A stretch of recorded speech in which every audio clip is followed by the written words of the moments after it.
আজকে একটা দারুণ জিনিস তোমাদেরকে দেখাবো। এই দেখতে পাচ্ছ রাস্তা, আমি ব্যাক ক্যামেরা করে দেখাচ্ছি তোমাদের। এই যে জগন্নাথ দেবের একটা সুন্দর মানে চলছে এখানে একটা পোস্টার, আর এই হলো মেন রোড,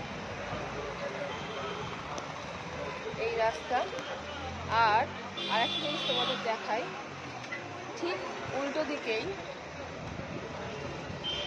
এটা হচ্ছে ওল্ড দীঘা সি বিচ।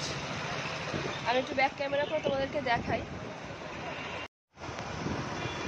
এই হচ্ছে দীঘার মার্কেট, যেটা সবাই মার্কেটিং করে, এটা দীঘার মার্কেট। আর এটা হলো পুরো দীঘার সি বিচ, এটা বিশ্ব বাংলা পুরো সি বিচটা।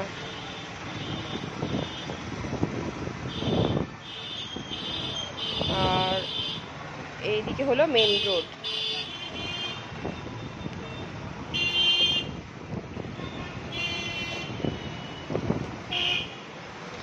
আর এখান দিয়ে এই যে জগন্নাথ দেবের পুরো মূর্তিগুলো রয়েছে।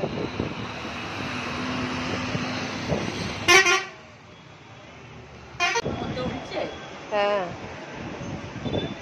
এই যে সমুদ্র, মা ব্যালকনিতেই বসে আছে, সকাল থেকে আর বাইরে বেরোচ্ছে না, এই সমুদ্র পেয়েছে এখানেই বসে আছে। আর এই বাপি ঘরের ভিতরে জানলা দিয়ে পরিবেশ দেখছে। এই যে বাপিরও যাওয়ার আর কোনো ইচ্ছা নেই বাইরে, জানলা দিয়ে পরিবেশ দেখছে। দারুণ লাগছে। এই যে বাইরে সি বিচ, ভালো, হোটেলটা বেশ ভালো, দারুণ লাগছে। আর হাওয়া কত বলো, মানে এই দেখো দেখো কি হাওয়া, বাপ রে। মার্কেটটা আলো টালো জ্বলতে শুরু করেছে, এখন সন্ধে তো হয়ে যাচ্ছে।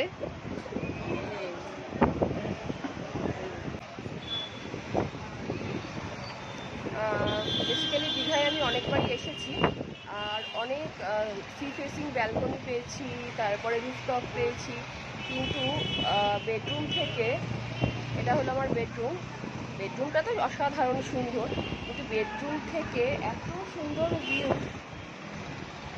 মানে এই যে সমুদ্র, এত সুন্দর ভিউটা জাস্ট। আর হাওয়া দেখেছো কীরকম হাওয়া। আমি বেসিক্যালি কোনো ব্লগ করি না দীঘায় আসলে, কারণ আমি মাঝে মাঝেই আসি আর সেরকম পোস্টও করি না, কিন্তু আজকে ভিডিওটা করলাম তার কারণ মানে এত সুন্দর, আমি এত সুন্দর জায়গায় আগে কখনো থাকিনি। দেখো জাস্ট এই সমুদ্রটা মানে মারাত্মক।